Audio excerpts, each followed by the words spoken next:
Good morning and welcome to your daily morning horoscope for Thursday, May 7th, 2026 Aries. Have you felt somewhat lost for the past few days? The fog may lift today and enable you to situate yourself. You're probably eager to settle a question that has nagged at you or interfered with your reasoning. However, you should be patient, especially if it has to deal with emotional matters. Try to understand, but don't take immediate action. You'll be more objective by tomorrow. Taurus, you may have been feeling somewhat delusioned, and perhaps you lose sight of goals or misplace your faith in yourself. You'll feel some relief beginning today, and this is an opportunity to end what feels like somewhat apathetic and moody and begin a new phase that is based on work and meditation. As you can imagine, this new phase will be much more fulfilling. Gemini, you might be tempted to settle action matters with radical means. The visionary part of you means that you're painfully aware of the world's wrong, and you see no reason to take action at the correct time. But the forces in play are so powerful that you can't expect to institute a new order in one day. If you have an emotional question to resolve, it will be better to wait a few days before making any decision. Cancer, today will be fairly calm in terms of outside events, but your inner world is likely to be in a rush of activity. You will wish that you could find a solution to your heartaches as well as your career obligations, and surely that the predicaments will align with what you have been thinking. You'd like to achieve some supreme understanding of the events that take place over the past month, but first, you must force your brain to slow down. Haste makes waste. Leo, you have a lot of thinking to do about your professional goals. You'll go over the elements to see if there isn't some way to approach things differently. Are these new paths you could try or ways to improve things? Your mind will go 1,000 miles a minute, and those who spend time with you will be totally exhausted. Virgo, you just can't do everything at once. How do you expect to reduce your stress and recuperate while at the same time continuing to be a superstar performer? Don't pressure yourself to perform every day. If you do, you're likely to deplete your resources even further. Take it easy, rest and relax. You've earned this little break. Libra, this is a good moment to adapt your logic and reason to reality. If you don't, you're going to run into some intellectual problems. Everyone knows that you find new ideas in plentiful. But unless you have plans to take action, linking your thinking to reality, the pie in the sky that you engage with isn't particularly useful. And in this season of life, you need to be more rational. Scorpio, it's going to be a little difficult talking to you today. Who can be easily influenced by others, will be listening to and criticizing everything that people say. Nothing emotional or vague is going to get into your head. It's as if you've installed an extremely fine filter that lets you only see what you allow. You're going to appear to be a real expert, so don't show off too much. Sagittarius, have you been reviewing your family history lately? Of special interest is your cultural background. What educational, social, and religious environment were you born into? What are its values? In the end, do you feel a strong affinity with them, or now these views are different from the ones you hold? These are interesting avenues of thought for you today. Capricorn, it's time to elevate your sense of self. You're just as good as anyone else, so why do you believe it? The problem is that you're very sensitive about having an ego. Even though you know everyone does, you punish yourself for its existence. This is a noble idea, but it doesn't do you any good. You'll never be perfect, and neither will anyone else. So what are you worrying about? Aquarius, today your intellectual and expressive abilities should receive a boost from the planets. It's an excellent time to organize your thoughts about presenting a project that's possible for collaboration, engage in trade, or write in terms of your private life. It's also a good time to examine the latest events, certain aspects of which are still probably misunderstood. Pisces, overall the forecast for today is fairly good. The aspects seem to favor figuring out the meaning of all things that have transpired over the past several weeks. It's an opportunity for you to take a leisurely look at the distance you've covered moving towards your goal. Since it's an auspicious day for social activities, why not get together with friends and discuss the latest events with them? This has been your daily morning horoscope for Thursday, 7th May 2026. Do have yourself a great and wonderful day.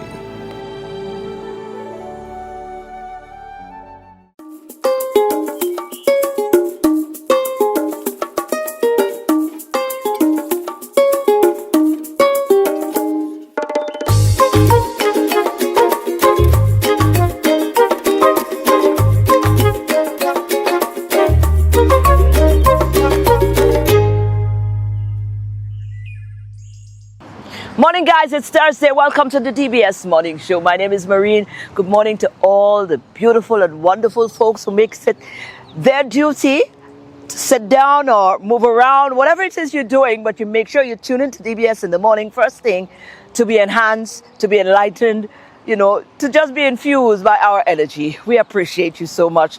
Let's head on over to our news department. We'll be back. Good morning. Time now for the news. My name is Timothy Polion. The integrity of the recent process to elect a new executive to run the affairs of the St. Lucia Civil Service Association is being challenged by the one-team slate, citing serious breaches. The group is now demanding an independent audit and is threatening legal action if certain conditions are not met. So the one team feel, and I feel as a candidate, that we were discriminated against.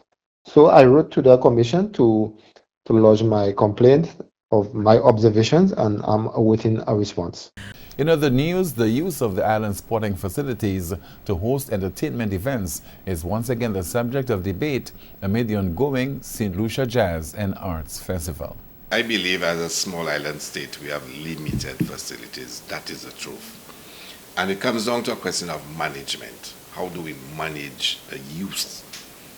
And I remember very well, when we were building the Bosijo cricket ground, I was responsible for overseeing the Darren Sami cricket ground. And when I stated the cost of the surface, nowhere in the Caribbean did we have a sun-capped outfield. And, traditionally we did our playing fields a particular way. And people were really reluctant. Why spend, almost $2 million on an outfield? That's almost unheard of. Well, like I said, nowhere else in the Caribbean had a sun outfield. And I explained to them, you spend a lot of money on the surface so you can have versatility of use. Apart from enhancing the conditions for athletes, so you could dive, you can roll and feel comfortable that the surface, you won't hurt yourself. You want to have surfaces that you can use for multiple purposes, and it takes very little to restore it. Finally, from us this morning, support is being mobilized for St. Lucian students overseas whose homeward travel is affected by visa constraints. We are meeting for sure at the table. We will definitely not leave our students stranded. I can guarantee you that. We have to make adjustments. Even if what's happening in the Strait of Hormuz, this is going to definitely provide challenges to any government. So governments do have those challenges with shifting geopolitical activities. My mandate is to identify those gaps and see how best we can deal with it. We may not be able to provide all of the finances, but this Philip J. Pierre-led organization has been very, very good at meeting different challenges and making the adjustments. And that's the news. Thank you so much for watching and listening. Please join us at noon for our next news major, the Lunchtime Report. I'm Timothy Polio. Good morning. Thank you, guys. Let's take a short break. We're coming right back. Don't go anywhere.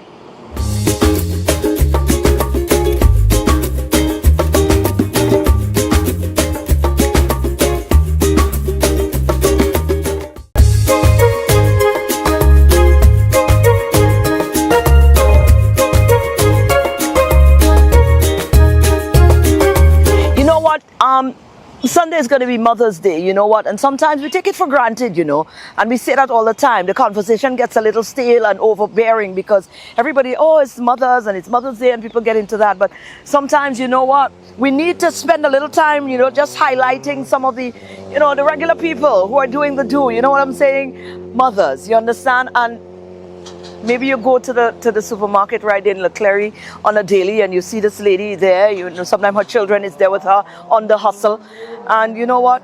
You just take it for granted, nobody never really stopped to understand her, to, tap into her a little bit. So it's my little friend, because I just buy my little goods and thing from her as well, because, she has some good produce and the juice does be good. I had a passion fruit and, it was amazing. But here we go. As we head into Mother's Day, let's highlight some real women, some real mothers. Now, I don't know the last day. I'll tell you the last day I see a passion fruit juice that looks like that. Was back home in Grenada. No offense to anybody, but that looked rich. That looked like it have all the elements. It don't look like it drawn out. Just yesterday, I passed by a store, and they had tamarind juice, they say, local tamarind juice. And the tamarind juice was done, and all here you're seeing is water. Okay. And you just seen a little quass or something. So this thing is loaded with a set of water. You understand? But I hear with my friend, if you're over by Leclerc, Marcy Leclerc, you always find her here on the grind, on the hustle. No girl. Listen, the juice is, no, that's a plug. She's always here with the young ones, entrepreneur-wise. The children are learning the business. Sometimes the children does get me to buy the juice sometimes. You understand? Always selling her local produce here. Jessica, how long now? You doing your thing as a real empress? It has been at least a good 4 years now. Right. Yes. Is that what you do? That's how you got you send your kids to school. You know, that's the liberty. Yes, it is. Right. Yes. That was by choice, or this is how life set up for you? Well, I would say both. You understand? Right. Both. Right. Mainly because of our religion as Rastafarianism. So we that's what we trying to help engross in our children. You understand? At the end of the day, I mean, you have to self-employed. That's what we're pushing all the way. Now, most of the we don't have none today, but most of the time you're here and you have some healthy provision and some. You plant that you guys grow your own. Well, food? we do. We plant it and we normally purchase from. We have farmers, which is our friend. We buy. Right, and you make sure the thing organic and stuff because you know it's all about the liberty. Right. But tell me about this life though. What is it like balancing motherhood, you know, ensuring that you stay grounded and nonetheless, and providing for your children, you know, and having to, you know. It's hard. Trust me, it's hard. What keeps you going? My children. They're lovely, eh? Very lovely. Very lovely. I can understand. No, don't children will make anybody do what they want to do because they're very loving kids. They're off to school now. Yes, they are. So how do you down? How do you when you're not checking for the kids and you're not hustling to make sure that they are okay? What do you do for yourself? How do you keep yourself? Mother's Day coming up and all of that. How do you keep yourself grounded? What do you do to keep yourself motivated? No. Well, what do you like? What do I? You see what I'm telling you? As parents, sometimes we don't even stop to think, what do I like? What do I like? It's everybody else we're checking for. Exactly. But if you want to think a little bit, if you want to go back before children, before everything, you know, what was some of the things that you probably would have loved to engage in? Well, a lot. Honestly, a lot. Like traveling. I feel you there on that one. Trust me, a lot. But it's not too late. The kids are going to grow up sooner or later. I know. But you're putting in the work right now. I am. As we head into Mother's Day, you know, it's a day sometimes, you know, every day we're on the grind, you know, and sometimes we overlook because it's just expected out of us. But, you know, what message would you like to send to other mothers out there as we head into Mother's Day? Okay, what I would like to say is that we as mothers, we have to love ourselves and we have to give one another thanks and appreciation. Keep one another strong. Always, I mean, we as women, we have to motivate one another. You understand? Yeah. And give one another love and not fight down. Absolutely. Right. Well said, Empress. Well said. I appreciate you, Data. All right, man. And happy Mother's Day. You are. And listen, you're a very outstanding mother. Thank you. Because when you see you here, it's about you and your children. We appreciate that, man. Respect to you for that.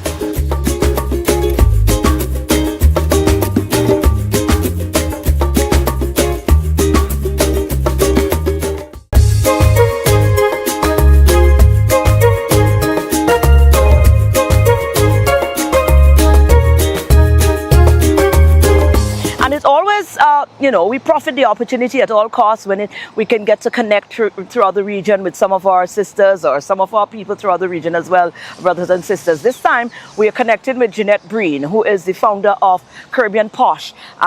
She'll be celebrating her 10th year anniversary, and we had a wonderful sit down with her. Kudos to her again for that amazing platform. For those, though, who are not too familiar with Caribbean POSH, can you tell us a little bit about your platform?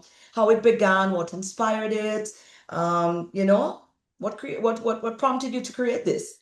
All right. Well, thank you so much for having me. And you almost summed it up greatly because you talked about what Caribbean POSH really is about. It's simple, bringing us as Caribbean women together so that we can, you know, really get a sense of appreciation for what's really happening in the region and just how amazing we truly are. I mean, it might sound cliche, but we are. So Caribbean POSH actually started a long time ago, even beyond my 10-year milestone of Caribbean POSH weekend. This platform is something I've been working on since I was undergrad in university when I lived in Maryland. And I just, at the time, was just trying to think about what I wanted to do with my life and how I wanted that to not just benefit myself, but also benefit women like me. Something stood out to me at the time, just as simple as walking through, say, the grocery store and magazine, seeing dozens and dozens of magazines and thinking like I wasn't seeing someone on the cover that represented me. And I felt like, I was meeting different women, even my sister, I'm a twin, by the way, who was into music at the time. Just feeling like it was always challenging coming from a small island, really feeling like you had a voice and you were being recognized for what you were bringing to the world. So I just took that bold initiative, if you will, to build a platform. Started out as an online magazine. I dabbled into print for a little while. That was challenging. Lots of doors closed, people telling me, oh, this is a niche thing. I'm like, a niche? I'm like, what are you talking about? The Caribbean? No. But I pushed through a learning lesson all the way through, a very rewarding one. Every time I engage with Caribbean women, I'm reminded of how it was all worth it and continues to be worth it.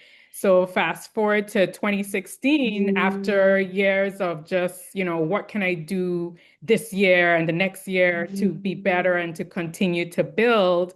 And I said, you know what, we're going to bring Caribbean POSH to life. And so we started our signature event, the Posh Girl Power Brunch. It was initially a one-day event, and obviously, as years progressed, we expanded that into a full 3-day weekend. Going back to my every year, how can we do this better? Right. So it's just been amazing and amazing and amazing. If you look back on that 10-year, because you're now marking a decade, what stands out most? I think what stands out most is just that amazing feeling or that amazing sight of seeing us together, and hearing different women come up to me, talk to me about their felt gratitude of having the opportunity to engage in something like this. We can't take for granted how we know our islands are very close to each other, but yet we're in silos. We don't always have the opportunities to come together and really see what the region is really about. We don't always get to do that. So I think those moments really stand out to me. You've also curated a wonderful space to go beyond just, the highlighting, but to also recognize, and you've created the POSH Icon Woman Awards. Tell me a little bit about that. And I know that nominations are open right now. So give us a little insight there before we wrap up, because we want to get that in. Yes, there are about 17 categories across the board, from leadership, founders, sports, community impact, you name it. Whatever you're doing as a Caribbean woman in your space, we want to celebrate you. You deserve to be celebrated and recognized. I think as a regional award platform, it gives us that additional opportunity to really see who we are, what we're doing, and get in that mindset of how can we work together. So we're excited to have that once again, and we definitely invite nominations to come in. We want participation from across the region. Definitely visit the website, www.caribbeanposh.com/WKD. Submit your nominations. You can self-nominate or someone can nominate you. Right. And we'll be celebrating you on June 26th here in the British Virgin Islands. Oh, beautiful.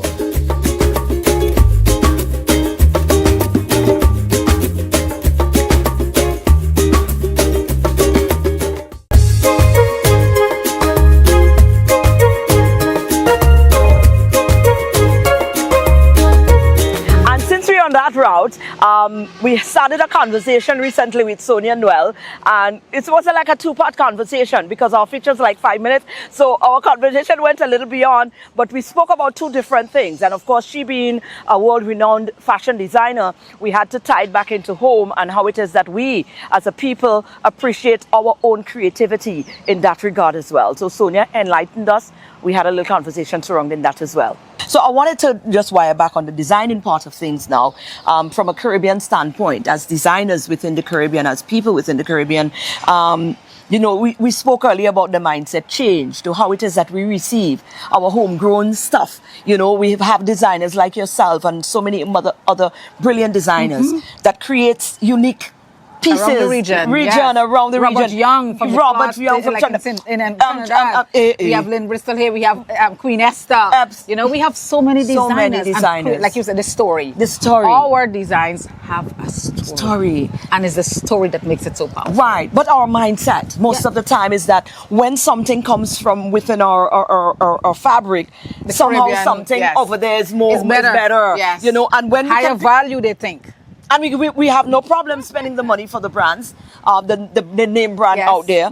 But when our designers have gone in, sometimes they sit down and personally paint, personally bead, personally put that touch on it.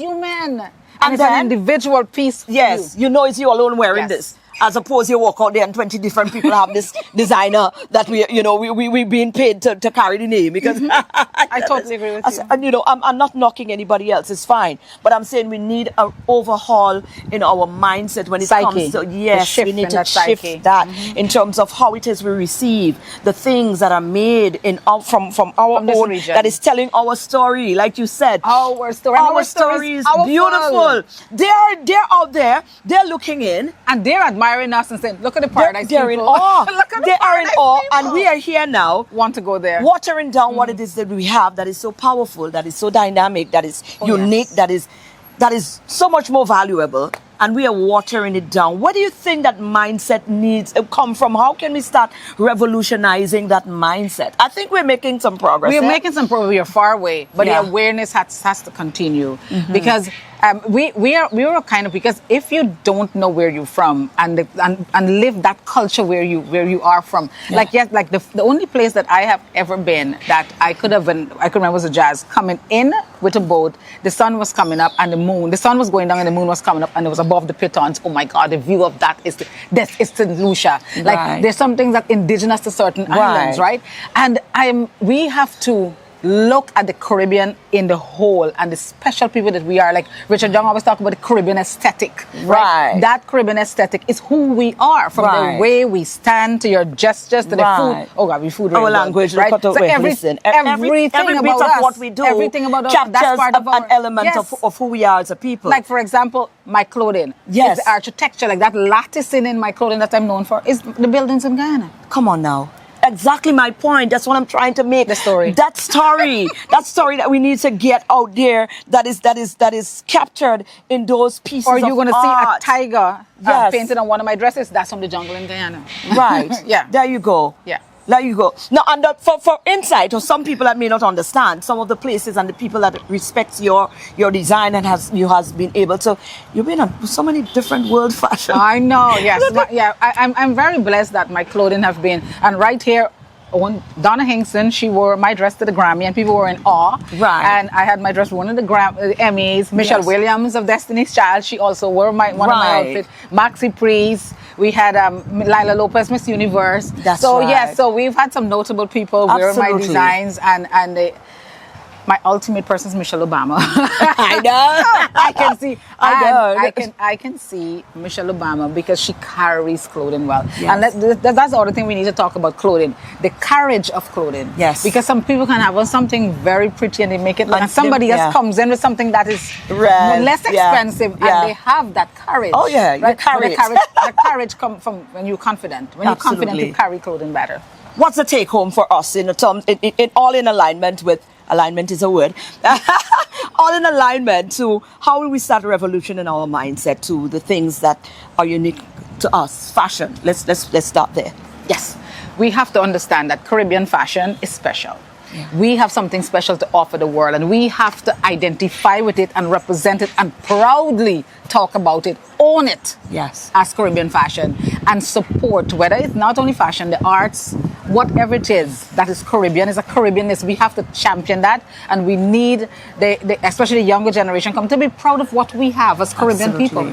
And we need the bodies that be, to come on board and show some more private support. sector, governments, because they can take it a far way. The vehicle is here, but they have the driver, especially like incorporated in the culture and tourism department and things like that. Get your ambassadors, get us, let it come. And again, like we said, we have it here.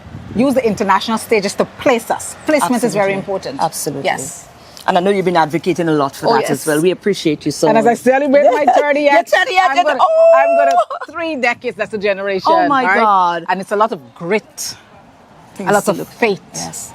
Yeah. Within that journey. Oh God, you hold it down, man. I would not trade give it up for anything. Absolutely. Yes. Welcome. Right. Well, guys, it's starting to rain. Listen, we're starting to see an influx of the tropical waves already. Yes, it's like what, May? Yeah, the official hurricane season Atlantic hurricane season starts in June. But that doesn't mean that, you see, weather pattern again. So we did have a few waves out there that we were watching, but that's our show. That's the close of our show. As we leave, I want to leave you with this one right here. This one is a lovely one. I like this one. This one definitely resonates with me. It says, the ability to speak several languages is an asset, but the ability to keep your mouth shut in any language is priceless. I want you to ponder upon that as you go out. Listen, Kishon laughing. That one catch him, eh? Yeah, the ability to speak several languages is an asset, but the ability to keep your mouth shut in any language is definitely priceless. That's what I'm leaving you with. You guys enjoy your Thursday, and hopefully we'll be back again, God's willing, tomorrow for another DBS This Morning. See you guys then.